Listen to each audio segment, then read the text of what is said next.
사도행전 20장 10절부터 12절까지의 말씀을 함께 보겠습니다. 잘 보이시죠? 네, 배경이 좀 함께 읽겠습니다. 시작. 바울이 내려가서 그 위에 엎드려 그 몸을 안고 말하되 떠들지 말라, 생명이 그에게 있다 하고 올라가 떡을 떼어 먹고 오랫동안 곧 날이 새기까지 이야기하고 떠나니라. 사람들이 살아난 청년을 데리고 가서 적지 않게 위로를 받았더라. 아멘. 사도행전의 말씀 이제 얼마 많이 남지 않았는데 이야기를 계속해서 이어갑니다. 지난 시간에 데메드리오 소요 사건, 그 아데미 신상의 모형을 이렇게 조그만 모형을 만들어서 팔고 그것을 생업으로 삼고 있던 데메드리오와 또 그 직공들이 사도 바울이 전하는 그 복음의 메시지에 반감을 가지고서 막 사람들을 선동해서 사도 바울을 해하려 했던 그런 사건이었습니다. 데메드리오 소요 사건을 치르면서 사도 바울이 우여곡절을 겪습니다. 참 큰 위기를 겪었는데 다행히 뒤에 말씀을 보면은 바울의 신상에는 문제가 없이 그 에베소 지역에서 잘 빠져나왔습니다. 그리고 계속해서 선교 여행을 가던 여정 중에 잠시 머물렀던 지역이 드로아라는 곳이었습니다. 드로아라는 곳에서 또 하나의 사건을 만나게 되는데 바울이 그곳에 머물면서 말씀을 강론합니다. 말씀을 강론하려 하니까 사람들이 그곳에 많이 모이는데 누가의 기록을 보면은 오늘 8절 말씀에 이렇게 되어 있어요. 우리가 모인 윗다락에 등불을 많이 켰는데, 우리가 모인 윗다락에 등불을 많이 켰다라는 것은 사람들이 많이 모이니까 그만큼 그가 가지고 있던 등불들이 많았다, 많이 켰다. 그러니까 바울이 말씀을 강론할 때 말씀을 사모하는 사람이 굉장히 많이 모였고 그 공동체가 꽤 많이 부흥하는 공동체였더라. 그 드로아 지역에서. 그런 뜻이에요. 이게 누가가 직접 옆에서 보고 목격한 것을 그대로 여기다 기록을 한 거거든요. 부흥하는 교회. 올 한 해 2024년도에 광교 꿈의 교회 부흥하는 교회가 되기를 간절히 소망합니다. 부흥하는 교회 말만 들어도, 이야기만 들어도, 그 단어만 봐도 뭔가 가슴이 벅차오르고 굉장히 기대가 되는 그러한 모습입니다. 근데 여러분 질문을 하나 드려볼게요. 부흥하는 교회는 모든 게 다 좋을까요? 가슴이 막 벅차오르고 부흥하는 교회다라고 하면은 굉장히 기대할 것이 많잖아요. 근데 그 부흥하는 교회는 모든 것이 다 좋을까? 아무런 문제도 없고 아픔도 없고 사건 사고도 없이 다 좋은 교회일까? 부흥하는 교회라 하면 우리가 부흥하는 교회에 대한 환상이 있습니다. 건강한 교회에 대한 환상이 있습니다. 물론 부흥해야죠. 그리고 교회가 건강한 교회를 추구하는 게 맞습니다. 근데 어떤 환상이냐면요, 사람이 말씀을 사모하여 많이 모이면 그것으로 교회가 부흥하고 그것으로 모든 것이 다 잘 될 것이라는 그런 우리 가운데 막연한 기대가 있어요. 아니, 목사인 저도 그런 기대가 있어요. 일단 많이 모여야지, 일단 모이고 봐야지, 일단 부흥해 놓고 봐야지, 그러면 뭐든지 잘 되지 않겠어? 그런 마음이 인간적으로 목사에게도 있거든요. 근데 정작 사람들이 많이 모였을 때 보니까 아무래도 사람들이다 보니까 모이면 모일수록 말들도 많고 부딪힐 일도 굉장히 많이 있더라. 그러니까 부흥하는 교회라고 해서 모든 것이 다 잘 풀리고 술술 안정적으로 잘 이루어지고 그리고 아무런 사건 사고도 일어나지 않을 것이야라고 하는 우리의 막연한 기대는 그저 인간적인 생각일 뿐이라는 거예요. 그게 유한한 인간의 모습입니다. 그렇다고 우리가 부흥을 두려워하면 안 되겠죠. 부흥해야 됩니다. 그리고 건강한 교회를 추구해야 됩니다. 부흥하고 사람이 많이 모이면 그 많은 사람의 생각대로 문제도 생기고 또 여러 일들도 있겠지만 여전히 교회는 주님께서 머리가 되시며 우리 그리스도인들을 이끌어 주시는 줄 믿으시기 바랍니다. 주님께서 우리의 머리가 되시니, 교회의 머리가 되시니 주님이 이끌어 주시는 대로 가면 어떤 일을 겪어도 우리는 반드시 승리할 거라는 거예요. 그 믿음 가지고 부흥을 열망하며 전진하는 2024년 광교 꿈의 교회가 되기를 축원합니다. 네. 근데 바울이 말씀을 강론하는 중에 보니까 이 공동체가 굉장히 부흥하는 공동체예요. 사람들이 많이 모여 있어요. 그 안에 어떤 다툼이 있었다는 얘기를 드리려고 하는 건 아닙니다. 한 사건에 대한 이야기를 나눠볼 텐데 그 안에 성경에서 누가가 한 사람을 소개합니다. 유두고라는 청년. 아마 말씀 이야기는 들어보셨을 거예요. 많이 들어보셨을 거예요. 근데 이 청년에 대해서 묘사를 하는데 이 청년이 창에 걸터 앉아 있었다라고 합니다. 왜 그랬는지 이유는 몰라요. 자리가 없었을 수도 있고요. 날이 더워서 창가에 앉고 싶어서 그랬을 수도 있고 답답해서 그랬을 수도 있고 또 그냥 청년의 단순하게 반항기로 그래서 나는 그냥 자리에 안 앉을 거야, 창틀에 걸터 앉을 거야 라고 그렇게 해서 앉았을 수도 있고 말하자면 이유는 많을 거예요.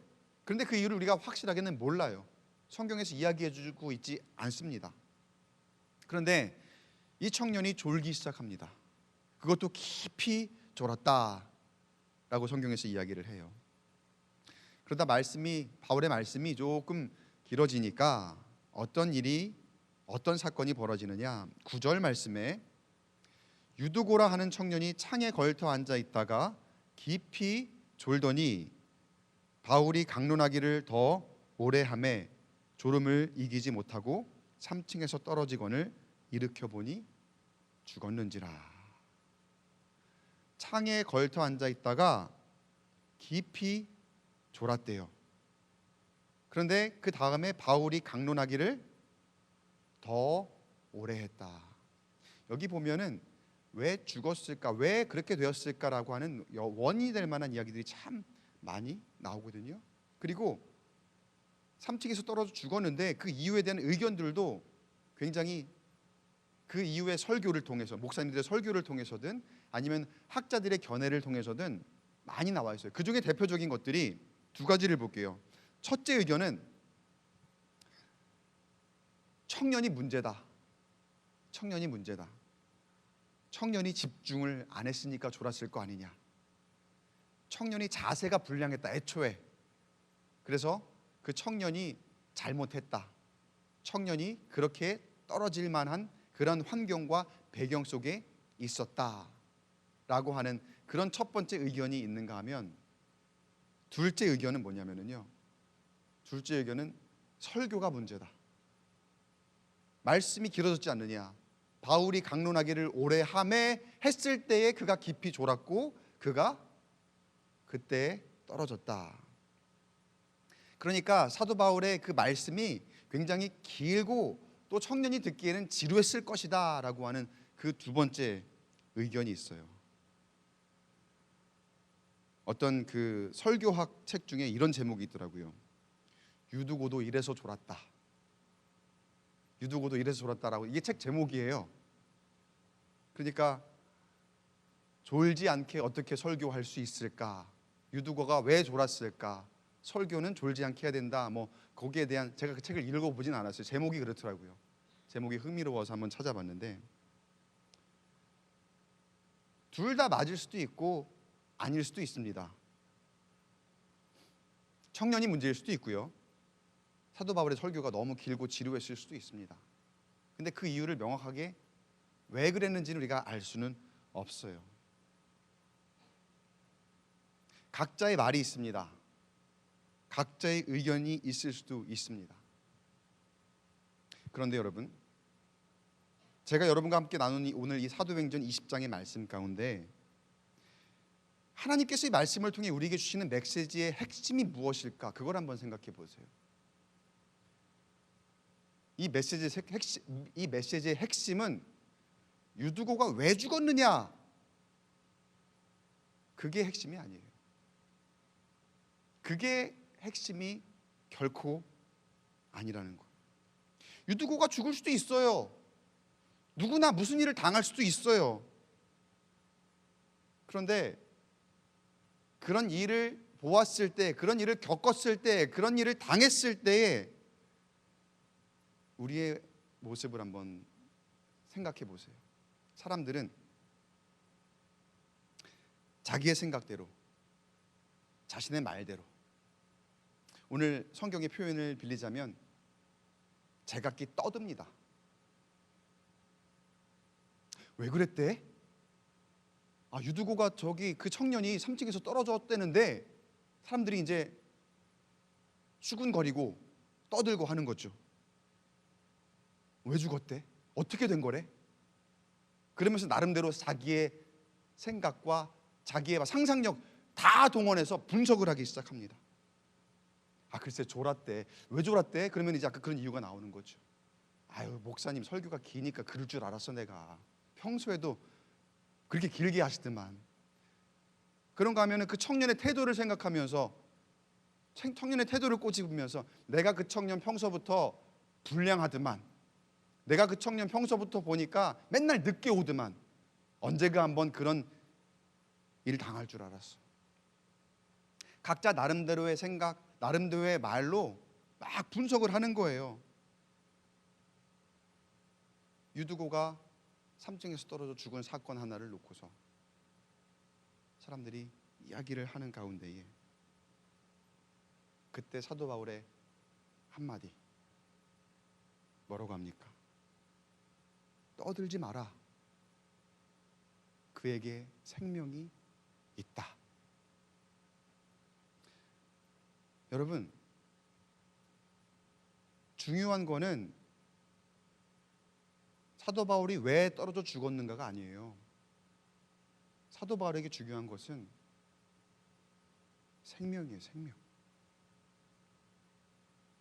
때로 우리가 집중하고 있는 것이 거칠일 때가 많아요. 그리고 중요하지 않은 것에 우리가 얼마나 목숨을 거는지 몰라요. 내 생각, 내 자존심, 내가 얼마나 많이 아는가, 내가 어떤 위치에 있는가. 그리스도인으로서, 교인으로서, 예수 믿는 사람으로서 본질보다 한참 중요하지 않은 것들로 우리가 교회 안에서 떠들 때가 얼마나 많이 있는지 몰라요. 근데 여러분, 본질은 뭐라고요? 본질은 생명인 줄 믿습니다. 본질은 생명이라는 거예요. 이해되지 않는 일들이 일어날 때가 많습니다. 어떤 사건의 물리적인 원인 결과를 따져서 이해되지 않는 일들을 이야기하는 것이 아닙니다. 내가 나름대로 예수 믿는 삶을 살면서 분명히 말씀대로 살려고 노력도 하고 교회에 가르친 대로 살려고 노력도 했는데 나름대로 열심히 성실하게 살아온 것 같은데, 그런데 나에게 불행이 찾아올 때가 있어요. 나에게 아픔과 고난이 찾아올 때가 있다는 거예요. 누구라도 그런 일을 당할 수가 있습니다. 여러분, 교회 믿음 생활 한다고 해서 내가 예수 믿는다고 해갖고 그 안에 무조건 평탄한 길만 있는 게 아니에요. 높고 낮음이 있고 굴곡이 있고 오르막과 내리막이 있습니다. 유두고 청년의 그 사건과 사고가 어느 누구에게도 일어날 만한 일이라는 거예요. 어느 그 상황과 그리고 그 사람의 태도와 그 배경을 평가하기 이전에 어느 누구라도 그런 일을 당할 수가 있다는 게 우리가 직시해야 되는 현실이라는 거예요. 근데 청년의 입장에서 보세요. 청년도 어디 있었습니까? 창틀에 걸터 앉아 있었지만 그도 사도 바울의 말씀, 강론하는 것을 듣고자 그 자리에 있었고, 그게 얼마나 일찍 왔건 늦게 왔던 것 간에 청년은 예배 자리에 있었습니다. 그리고 말씀을 듣고자 했습니다. 그 자리에 있다는 게 중요했던 거죠. 그리고 물론 졸았지만 그래도 그는 그 자리에 있었습니다. 그런데 그의 예배의 자리에서 그가 3층에서 추락하는 사고가 일어났더라는 거예요. 때로 참 안타까운 일들이 교회 안에서도 벌어지고, 사건 사고, 얼마 전에 뉴스에도 나왔는데 새벽 기도 가시다가 교통사고 나서 돌아가시는 분들을 가끔 뉴스를 통해서, 그리고 다른 사람들의 소식을 통해서 접해 듣거든요. 저도 그런 거 보면 너무나 마음이 아파요. 그리고 세상 사람들이 그런 뉴스에 다는 댓글들을 보면 얼마나 잔인한지 몰라요. 그러면서 저도 한편으로는 무심코 기도하는 가운데 하나님을 원망하죠. 하나님, 왜 예배하는 사람에게, 왜 기도하는 사람에게 이런 아픔을 주시고 이런 고난을 주십니까? 근데 누구에게나 이런 일은, 그게 새벽 기도가 아니라, 그게 예배가 아니라 누구에게라도 일어날 수 있는 일이거든요. 여러분, 절대로 예배하는 자리, 그리고 우리가 뭐 새벽 기도를 하든 무슨 어떤 그 자리를 내 지금 현실에서 내 신상, 그리고 우리의 지금 가정의 형편 가운데에 완벽하게 하나님이 지켜 보호해 주시는 뭐 어떤 그런 부적으로 생각하지 않으시기 바랍니다. 이 세상 가운데에서 살아가는 모든 일 가운데에 우리는 어떤 일이든 누구라도 겪을 수 있는 일이에요. 그런데 그 일을 겪었을 때의 그 이후에 우리의 모습, 주님이 주목하시는 모습은 그 이후에 우리의 모습입니다. 그리스도인이라면, 예수 믿는 사람이라면, 진정으로 예배하는 사람이라면, 진정으로 기도하는 사람이라면, 그러한 모습을, 그러한 사건과 그런 사고와 그런 환경을 만났을 때에 어떻게 대처하는가, 어떤 자세를 취하는가. 근데 그 새벽 기도의 사건, 뉴스에 달린 그런 댓글들, 그러니까 세상의 시각이죠. 세상의 생각이죠. 그러기에 왜 새벽에 나와서 저런 사고를 당하냐. 물론 제가 순화해서 얘기하는 거예요. 뭐 말도 안 되는 이상한 잔인한 이야기들을 많이 써놔요. 기독교에 대한 비하, 저주의 말들 분석하는 거죠. 자기 나름대로. 왜 새벽에 나와서 저 차가 잘못했네, 왜 과속을 해, 왜 신호를 위반을 해 에서 시작해서부터 왜 굳이 새벽에 교회를 가. 세상은 이해 못하는 거거든요. 그거를 왜 그 시간에 나와서, 하필 그 시간에 나와서 그 사고를 당해. 근데 여러분, 새벽이 아니라 낮에 뭐 어딜 다닌다고 해서 여러분이 사고를 당하지 말라는 보장이 있습니까? 어느 누가 안전을 보장합니까? 사람들은 그 원인과 그것만, 현상만 가지고서 분석을 하는 거예요. 유두고가 청년이 예배 자리에 있었습니다. 그리고 말씀을 듣고자 했지만 그런 사고를 그도 당해요. 우리에게 신앙생활 하는 중에 어떤 일이든 일어날 수 있습니다.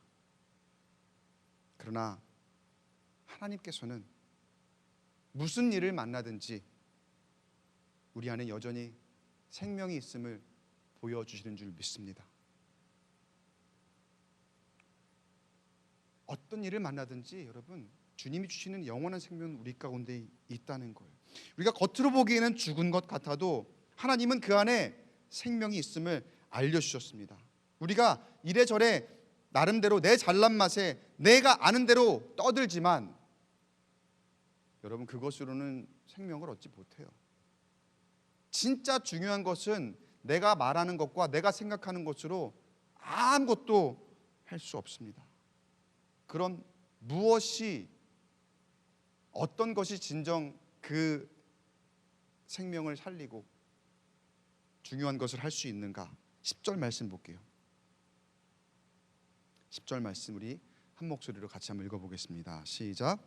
바울이 내려가서 그 위에 엎드려 그 몸을 안고 말하되 떠들지 말라 생명이 그에게 있다 하고. 자, 사도 바울이 아까 사람들이 막 떠들고 수군거릴 때 한마디 했다 그랬죠. 떠들지 말라 생명이 그에게 있다. 근데 그 전에 그가 내려가 청년에게 한 행동을 한번 주목해 보세요. 그 몸을 안고 말하되, 그 몸을 안고 말하되. 교회에서 일어난 일입니다. 아니 어떻게 교회에서 이런 일이 일어나? 우리가 함께 말씀을 듣고 있었는데 어떻게 예배 안에 이런 사고가 일어나? 이해되지 않죠. 사람들은 그 안에서 각기 자기의 말을 하고 있는데 사도 바울은 그런 대중들을 향해서 떠들지 말라. 그리고 그가 그 청년에게 다가가 몸소 보여준 행동은 그를 안고 말했더라는 것. 교회 안에 사람들이 모여 있다 보면 그야말로 얼마나 다른 사람들이 많이 있습니까? 정말 여기저기서 많이 모여 있는 곳이 교회이지 않습니까? 그러다 보니 본의 아니게 서로에게 상처를 주고 받기도 합니다. 그러니까 수많은 오해들이 있는 모임이기도 해요. 교회 공동체라는 곳이.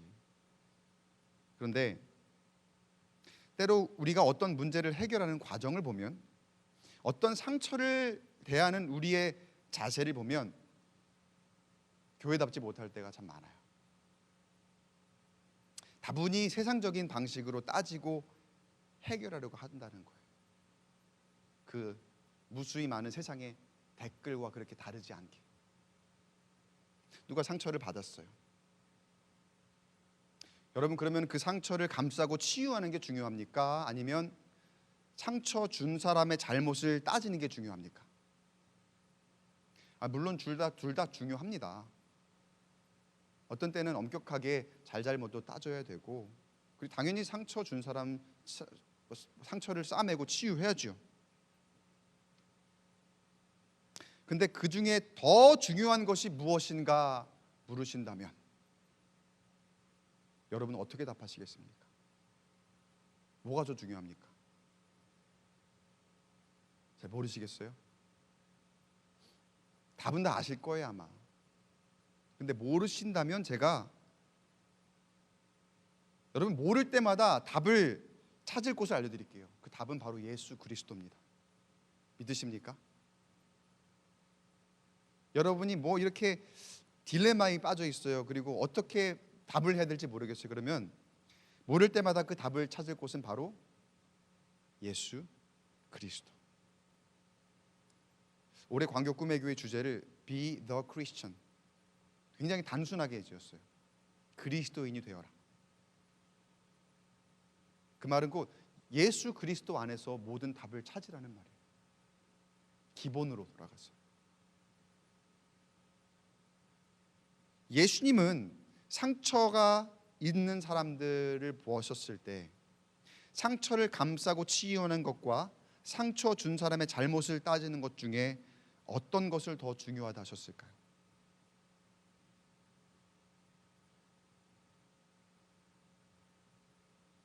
잘 다 들었어요. 지금 말씀하셨어요. 지금 잘 들었어요.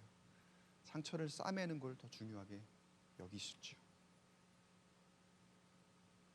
근데 여러분, 너무나도 안타깝게도, 너무나 애석하게도 세상 사람들은 그렇게 생각하지 않아요.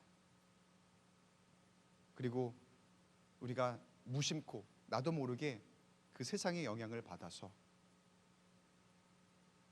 어떤 상처를 대하는 우리의 자세가 누가 그랬어? 그 사람 찾아. 그 사람 잘못했다고 해야 돼.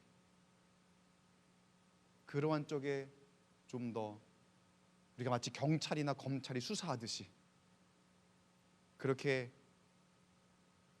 대하는 세상적인 모습을 우리 교회 안에서, 사람들 안에서 너무나도 쉽게 보더라는 거예요. 세상이 그런 거거든요. 세상이 왜 새벽에 나와서 새벽 기도가다 사고를 당해?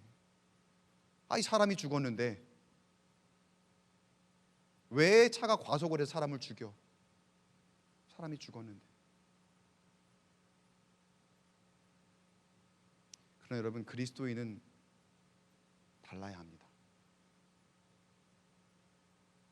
진정한 크리스천이 우리가 되어야 됩니다. 자, 왜 그리스도인은 달라야 되는지 제가 그게 왜 중요한지 알려드릴게요. 자, 사람들이 막 떠들지만 사도 바울이 그 유두고 청년에게 몸소 다가가서 보여준 행동과 말 한마디, 먼저 뭐라고 어떻게 했다 그랬죠? 그를 안았다 그랬어요. 안았다.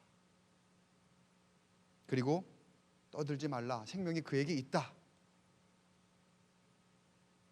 사도 바울이 이 행동을 보여준 데에는 그 안에 확신이 있었기 때문에, 그 안에 기본적으로 나는 그리스도인이야, 그리고 그 안에 가진 기본적인 신념은 무엇이냐, 기본적인 믿음은 무엇이냐, 예수 그리스도 안에 생명이 있다. 예수 그리스도 안에 생명이 있다. 여러분, 말보다 중요한 건 품는 겁니다. 내가 말하기 전에 먼저 해야 할 것은 품는 것. 사도 바울이 그랬어요. 말하기 전에 먼저 그에게 내려가 그를 안았어요. 주님 말씀하십니다. Embrace each other. 서로 품어라. 저를 한번 따라하겠습니다. 내가 먼저 품겠습니다. 좀 더 크게. 내가 먼저 품겠습니다. 이렇게 사람은 적어도 충분히 이런 이야기는 외치면서 할 수 있잖아요. 내가 먼저 품겠습니다. 예수님이 오늘 수요 예배를 통해서, 그리고 2024년도를 시작하면서 우리에게 요구하시는 하나의 너무나도 중요한 그리스도인의 원칙, 서로 품어라. 말만 하면 여러분 다 죽습니다. 말이 사람을 죽여요.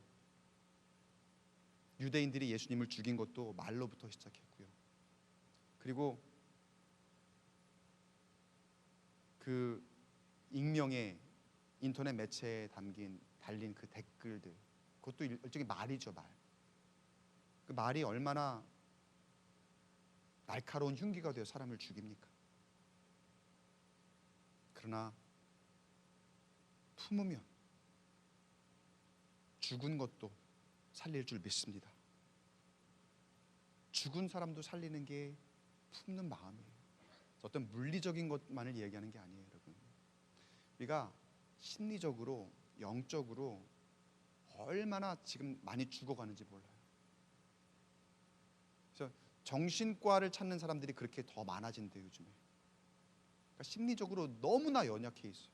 위축되어 있고 정신적으로 많이 흔들리고 있고. 그래서 우리가 겉으로 보기엔 멀쩡해 보이는데 진짜 어느 한순간 죽을 수 있는 사람 많아요.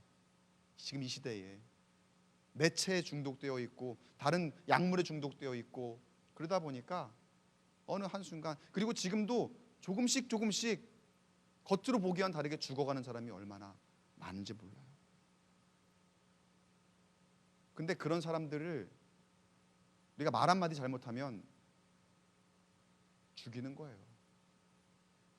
그 마음의 상처가 깊은 가운데 하나만 잘못 건드리면 그걸로 죽고 살 수 있는 것이 우리의 말이라는 거예요. 근데 여러분, 품으면요, 품는 걸로 절대 죽이지 않습니다. 품으면 무조건 살립니다. 사도 바울이 그랬던 것처럼, 예수님이 그랬던 것처럼 거의 다 죽어가는 사람을 우리가 그리스도의 마음으로 품으면 살아나게 되고 살려내게 되고, 그리고 함께 살아가게 될 줄 믿습니다. 이제 우리 그 사역자들이 이 질문을 이렇게 우스갯소리로 한번 했던 기억이 있어요. 저도 그래서 아내가 어느 날 이 질문을 할 때 저는 통과를 못했었는데, 여러분 이 질문 아세요? 이 반응에 대한 거, 질문이라기보다는 누군가 이제 여러분에게 다가와서 나 우울해서 빵 사 먹었어 라고 하면 여러분 뭐라고 하시겠습니까? 저는 이 질문을 통과를 못했어요. 아내가 이 얘기를 듣고 어느 날 저한테 와갖고 이 얘기를 딱 하더라고요. 아내가, 여보 나 우울해서 빵 사 먹었어. 제가 뭐라 그랬냐면은, 우울한데 왜 빵을 사 먹어? 아니 이게 관계가 있잖아. 우울한데 왜 빵을 사 먹어요? 우울하면 다른 것도 할 수 있고, 그렇죠? 우울하면 직접적으로 와서 나 우울하니까 위로를 해줘라고 하든가 뭐 그럴 수 있잖아요. 근데 제가 통과를 못한 거죠. 어떻게 얘기해야 됩니까? 여러분 정답을 아실 거예요. 다 여자분들 계시니까. 여자분들은 정답을 잘 아시더라고요. 남자들이 여기에 통과를 잘 못해요. 일종의 답정너의 답이죠 이거는. 왜 뭐가 우울했는데, 그죠? 왜 그렇게 우울했을까? 근데 보통 공감이 안 되고 그 사람에 대한 품을 마음이 부족하게 되면 빵에 집중하는 거죠. 왜 하필이면 빵이야? 분석하는 거죠. 빵 말고 다른 것도 있지 않았을까? 우울하면?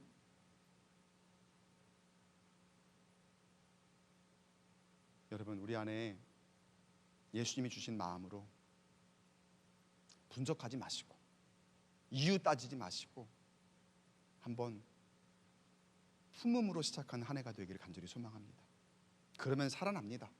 부흥이요 그거 별거 아닙니다. 우리 안에 그 품는 마음, 예수의 마음이 있으면요 자연적으로 따뜻해지고요, 그리고 함께하고 싶고요, 그리고 그로 인해서 우리 광교 꿈의 교회 하나님께 주시는 놀라운 그 말씀으로 충만하게 될 줄 믿습니다. 기적이 일어날 줄 믿습니다. 12절 말씀, 사람들이 살아난 청년을 데리고 가서 적지 않게 위로를 받았더라. 사도 바울이 그를 품었을 때 사람들은 수군거렸어요.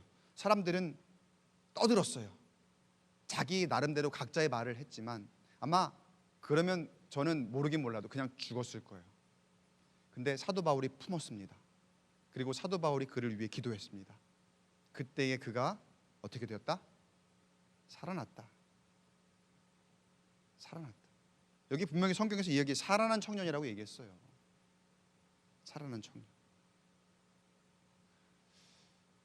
오늘 이야기에서 중요한 건요, 유두고가 왜 졸았느냐, 왜 떨어졌느냐, 왜 죽었느냐, 청년의 태도가 문제냐, 사도 바울의 설교가 문제냐, 그게 시간이 얼마나 길었느냐, 그게 아니에요.